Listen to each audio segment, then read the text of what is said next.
토익 시험은 LC 100문제, RC 100문제 총 200문제로 각각 495점씩 총 990점이 만점인 시험입니다. 200문제로 구성된 이 토익 시험은 파트가 7개로 나누어져 있고 이 중 파트 1부터 파트 4까지는 LC 문제, 파트 5부터 파트 7까지는 RC 문제입니다. RC 파트는 주어진 75분의 시간 동안 총 100문제를 풀어야 하고 RC 파트의 키워드는 단어, 문장 해석 능력, 그리고 패러프레이징입니다. 문법은요? 라고 하시는 분들이 계실 텐데요. RC 100문제 중에서 문법 문제는 25문제 안팎으로 출제가 되고 순수 해석으로만 풀 수 있는 문제가 나머지 75문제 이상입니다. 그럼 뭐가 더 중요할까요? 당연히 해석 문제들이겠죠.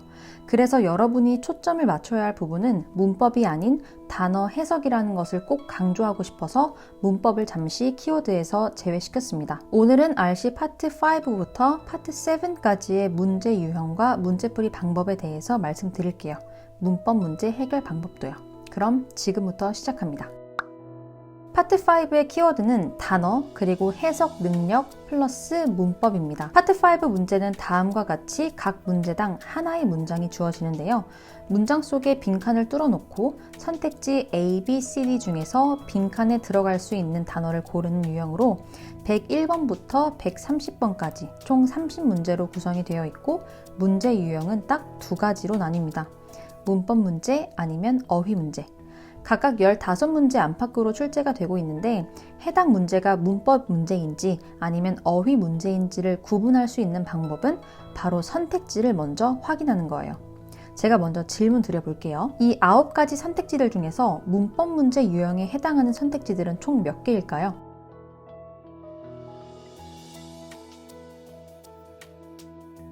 정답은 6개입니다. 틀리셨어도 괜찮아요. 앞으로 하나씩 알아가면 되니까요. 먼저 맨 앞 4개 선택지들은요. 파트 5, 6에 맨날 출제되는 문법 유형에 속합니다. 대명사, 품사, 동사, 전적부 문법 유형. 문법 문제 중 절반 이상이 이 4가지 문법 유형에서 출제가 되고요.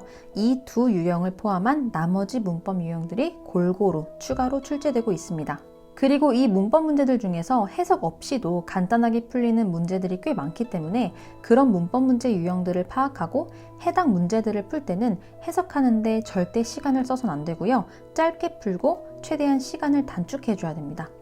또한 문법 공부를 할 때는 시험에 항상 출제되는 문법 유형들부터 우선순위를 매겨서 하나씩 해결해 나가야겠죠. 제 채널 소개 영상을 보신 분은 아시겠지만 제 채널은 크게 3종류의 컨텐츠로 구성됩니다. 기출문장 해석 연습, 문법 문제 시리즈, 그리고 공부법 팁. 그중 문법 문제 시리즈는 문법의 개념을 하나씩 설명하는 게 아니고요. 최신 토익 기출 문법 문제 분석을 통해서 문법 문제에 주로 출제되는 문법 유형, 그리고 각 유형별 출제 포인트와 문제풀이 방법까지 총 정리한 시리즈라고 보시면 됩니다. 그래서 여러분들이 문법 문제는 따로 공부할 필요 없이 제 영상으로 해결하시고 단어 암기, 해석 연습에 집중해 주시길 바라는 마음에 준비했으니까요.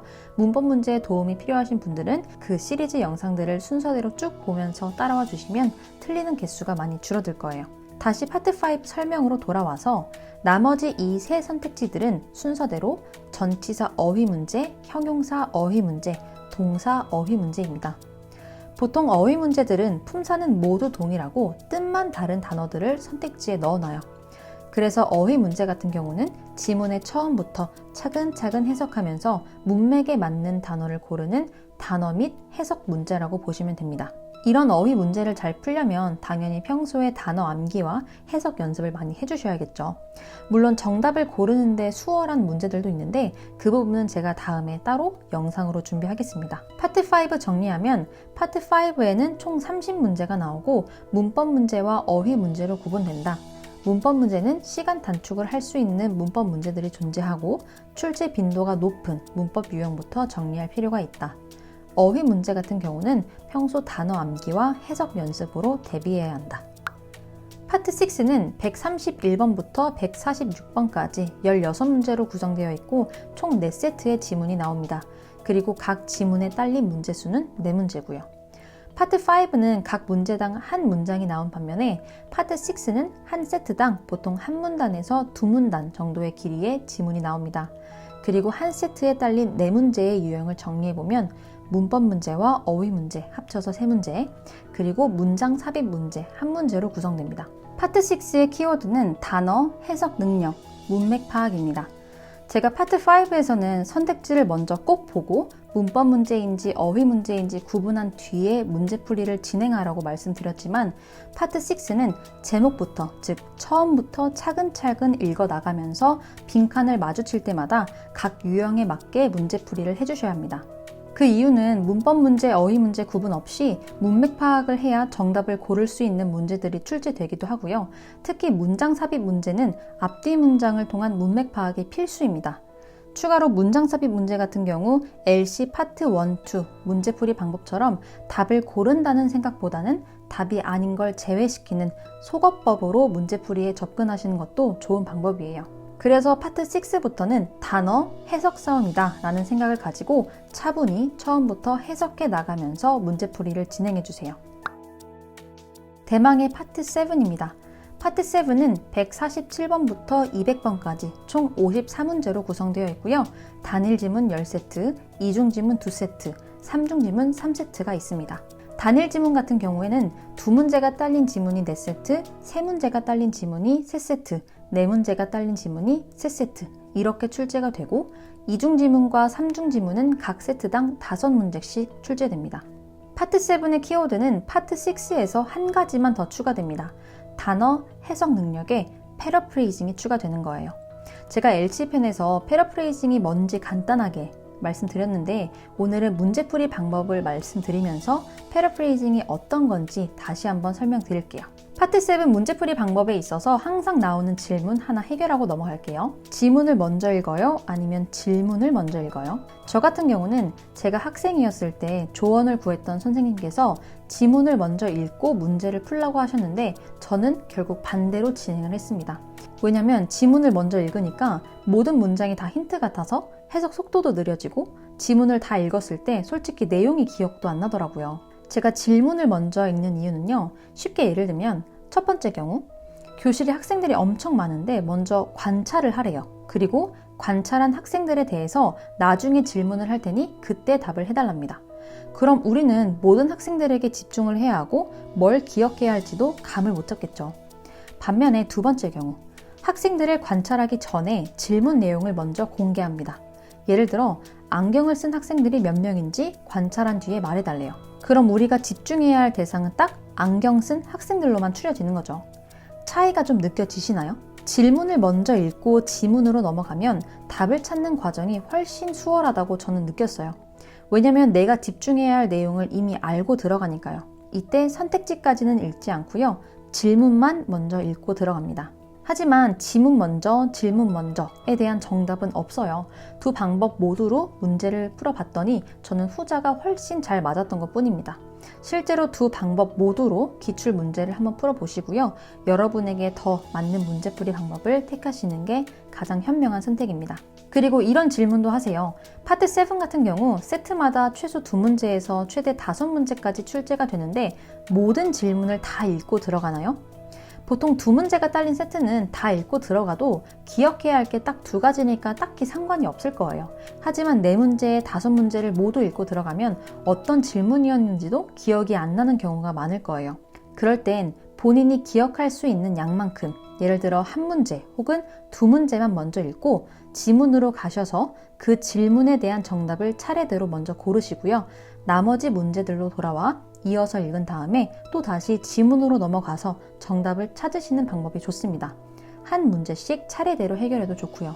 왜냐면 보통 파트 7 단일 지문에서는요. 정답의 근거가 문제 순서대로 지문에 등장을 합니다. 그러니까 한 문제씩만 읽고 지문으로 들어가도 해결이 된다는 거죠. 하지만 이중 지문, 삼중 지문 같은 경우는 연계 문제가 있기 때문에 조금 까다로울 수 있는데 이 부분은 제가 해당 파트에 가서 설명을 드릴게요. 파트 7 문제풀이에 있어서 나오는 2가지 질문 이렇게 먼저 해결했고요. 지금부터 단일 지문, 이중 지문, 삼중 지문 순서대로 제가 아는 문제풀이 방법을 간단히 말씀드릴게요. 파트 7은 이메일, 광고글, 편지, 기사문, 문자 메시지 등 여러 성격의 지문이 골고루 출제가 됩니다. 그래서 저는 문제를 풀 때 질문으로 바로 시선을 돌리기 전에 지문의 성격, 그리고 굵은 글씨 정도는 먼저 훑고 질문으로 넘어갑니다.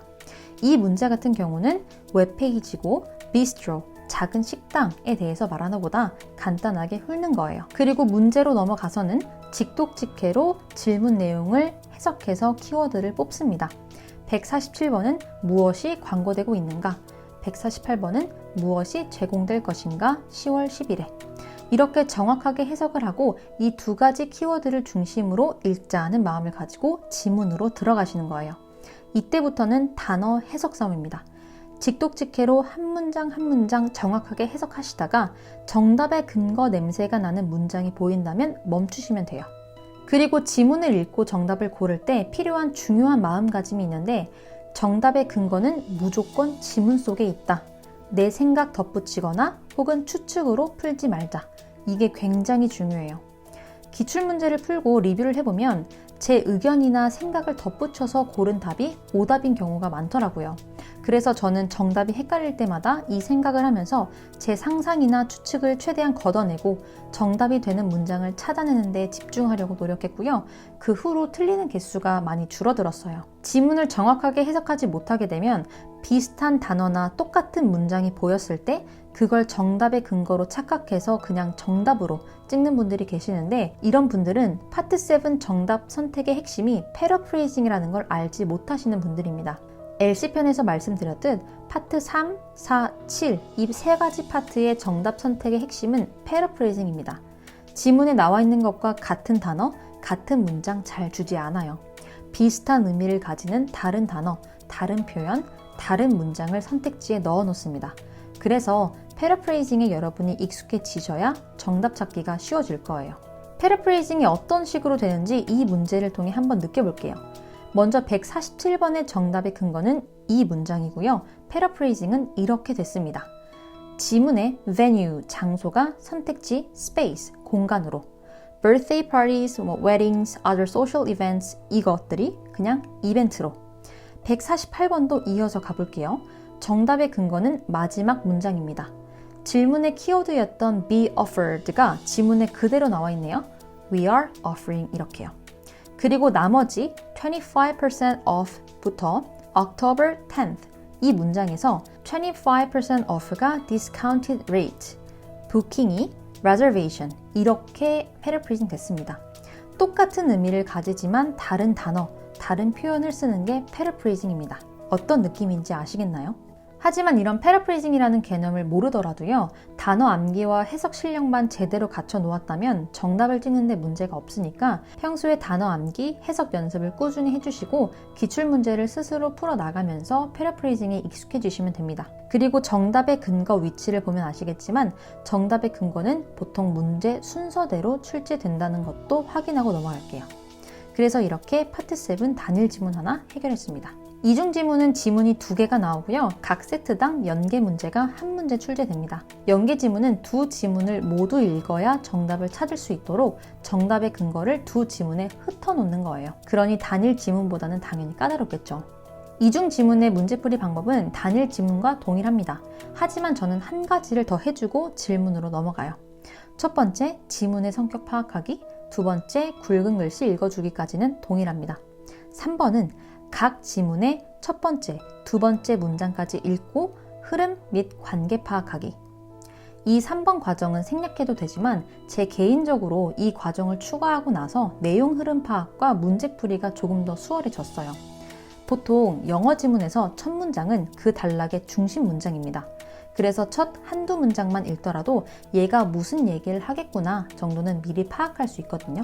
특히 이중지문, 삼중지문처럼 두세 개로 구성된 지문들은 모두 하나의 주제를 가지고 있다고 생각하시면 돼요.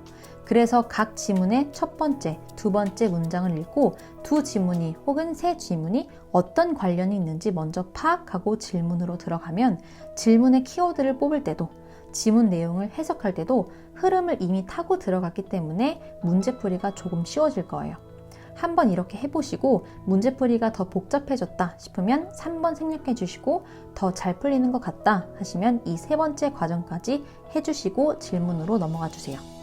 해당 문제에서 연계 문제는 185번이었고요. 정답의 근거는 첫 번째 지문에선 이렇게, 두 번째 지문에선 이렇게 되어 있습니다. 그래서 정답은 C가 됩니다. 3중 지문은 총 3개의 지문이 나오고 각 세트당 5문제가 출제되는데 5문제 중에서 2문제가 연계 문제입니다. 이때 세 지문을 모두 연계해 놓은 게 아니라 첫 번째 지문과 두 번째 지문, 혹은 두 번째 지문과 세 번째 지문, 혹은 첫 번째 지문과 세 번째 지문, 이렇게 연계한 문제를 2문제 출제하는 거예요. 3중 지문의 문제풀이도 2중 지문과 똑같습니다. 첫 번째, 지문의 성격 파악하시고, 두 번째, 굵은 글씨 읽어주시고, 세 번째, 각 지문의 첫 번째, 두 번째 문장을 읽고 내용 흐름을 파악하고 지문 간의 관계 또한 파악해주세요. 그리고 2중 지문보다 3중 지문에서 특히 5문제 중 어떤 문제가 연계 문제인지에 대해 힌트를 좀 잘 주는 편이에요. 같이 해당 문제 풀어보면서 한번 볼게요. 가장 먼저 지문의 종류를 파악해야겠죠. 첫 번째 지문은 차트, 두 번째 지문은 이메일, 그리고 마지막은 기사문입니다. 그 다음 지문 속 굵은 글씨를 읽으면서 동시에 첫 번째, 두 번째 문장까지 읽고 내용 흐름과 지문 간 관계를 파악해 볼게요. 먼저 첫 번째 지문, 이 차트는 딱히 문장은 없어서 어떤 주제와 내용을 담고 있는지 굵은 글씨만 봐볼게요. TF 카페트가 나오고 제품이 4개가 있는데 사이즈, 배송 무게, 그리고 오늘 30일 뒤, 60일 뒤 구입할 수 있는 제품의 양이 순서대로 나와 있구나 이렇게 파악해 주시고, 이렇게 문장이 아닌 항목별로 구분이 되어 있는 지문은요 연계 지문으로 나올 가능성이 커요. 이 점을 예측해 주시고 두 번째 지문으로 넘어갈게요. 두 번째 지문은 이메일 형식인데 이메일을 미리 훑을 때는 꼭 수신인, 발신인, 날짜, 그리고 제목은 항상 확인해 주셔야 합니다. 그리고 보통 발신인, 수신인이 이메일 형식으로 나와 있는 경우가 있는데 그때는 골뱅이 뒤에 주소까지 확인해 주시면 그 사람이 어디 회사 사람인지 힌트를 얻을 수 있으니까 그 부분도 꼭 챙겨주세요. 이 메일은 J씨에게 S씨가 보낸 거고요. 2월 5일, 제목은 물류 준비, 첨부 파일은 사진이네요. 이제 첫 한두 문장을 읽고 내용 흐름 파악을 해볼게요. 저는 유감입니다. 당신에게 알려드리게 돼서 뭐를? 우리가 선택했던 공급업체가 P호텔의 로비와 라운지에 둘 카펫을 위해 우리가 선택한 패턴을 가지고 있지 않을 거예요. 호텔의 예상되는 개장 날짜인 3월 1일 이후까지는.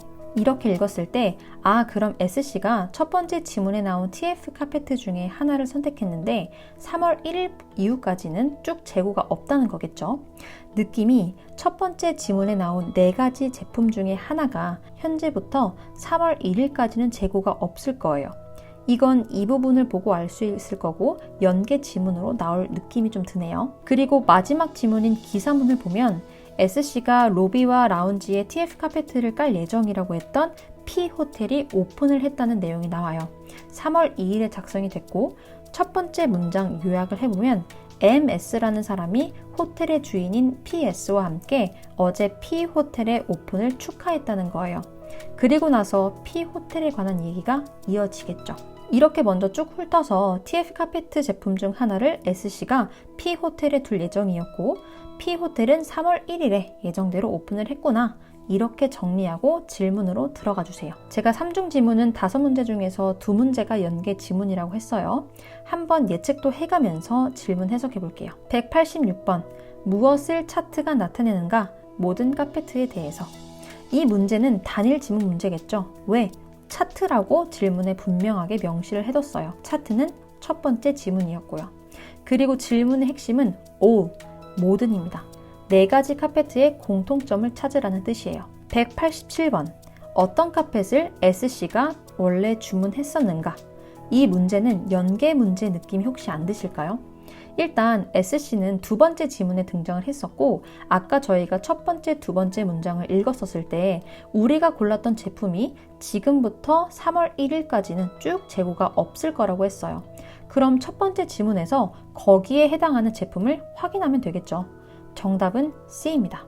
C 제품 보시면 지금도 그리고 30일 뒤에도 재고가 빵입니다. 연계 문제 이렇게 해결하시는 거예요. 188번. S씨가 J씨에게 무엇을 하라고 요청했나요? 이건 몇 번째 지문 문제 같아요? 맞아요. 두 번째 지문, 단일 지문 문제예요. 왜? S씨가 J씨에게 보낸 이메일이니까 당연히 거기에 요청사항이 나와 있겠죠. 189번. 얘는 단일 지문 문제라고 대놓고 알려줘요. According to the article.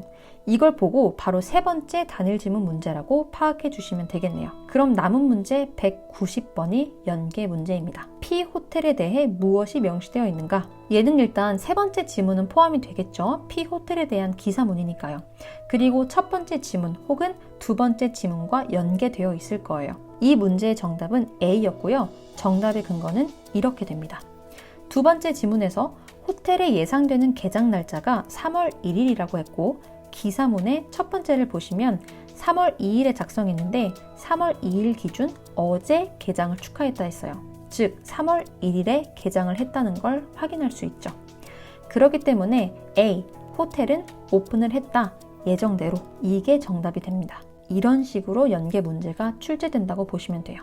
저랑 같이 방금 한 것처럼 질문으로 들어가기 전에 지문을 훑고 넘어가면 어느 정도 내용 흐름 파악을 한 뒤에 넘어갔기 때문에 질문을 읽으면서 이건 몇 번째 지문과 관련되어 있겠다라는 추측도 어느 정도는 할 수가 있어요. 처음에는 시간을 괜히 낭비하는 것 같은 느낌이 들 수도 있지만 이 연습에 좀 익숙해지시면 지문 내용을 파악하고 또 문제풀이를 하는데 시간을 많이 절약할 수 있을 거예요. 이렇게 이중지문, 삼중지문 좀 다뤄봤는데요. 연계 문제가 너무 어렵다 하시는 분들은 이중, 삼중지문을 아예 포기하시는 분들도 계세요. 근데 그렇게 하지 마시고 단일지문 문제라고 힌트를 주는 문제들 제가 아까 말씀드렸었잖아요. 그 문제들만이라도 구합시다. 세트당 문제가 5문제씩 나오는데 이중지문 같은 경우는 연계 문제가 1문제, 삼중지문은 2문제밖에 안 돼요. 맞출 수 있는 문제가 더 많은 거예요. 그러니까 단일 지문 문제 느낌이 나는 문제들 위주로 먼저 풀어주세요. 이렇게 하면 파트 7 문제 유형 그리고 문제풀이까지 완료를 했습니다. 아마 900점 이하이신 분들은 75분 안에 100문제를 모두 푸는 것 자체가 어려울 거예요. 2중, 3중 지문은 아예 손도 못 대고요. 문제풀이 스킬이 부족해서일 수도 있지만 더 근본적인 원인은 단어 암기, 해석 실력, 해석 속도 부족입니다. 솔직히 오늘 저랑 같이 문제 좀 보시면서 따로 스킬이라고 할 건 몇 개 없었어요. 모두 지문으로 가서 정확한 해석을 통해 정답의 근거를 찾는 과정의 반복이었습니다. 패러프레이징도 역시 중요했고요. RC 점수를 높이고 싶은 분들은 스킬 혹은 문제풀이 양에 집중하시기보다는 평소에 단어 암기량, 해석 연습량을 굉장히 많이 늘려주시고요. 기출 문제를 풀고 나서 틀린 문제에 대해 답만 확인하는 것이 아니라 제대로 된 방법으로 리뷰를 꼭 하고 넘어가셔야 점수가 오른다는 거 기억해 주세요. 그럼 오늘 영상으로 RC 문제 유형, 문제풀이 방법까지 정리 잘 해주시고 앞으로 업로드될 해석 연습, 문법 문제 시리즈, 공부법 팁 영상들을 통해서 많이 챙겨가시면 좋을 것 같아요. 그럼 저는 토익 점수 상승에 도움이 되는 퀄리티 좋은 영상들 준비해서 다시 인사드리도록 할게요. 고생 너무 많으셨습니다. 그럼 오늘도 나같이 토익!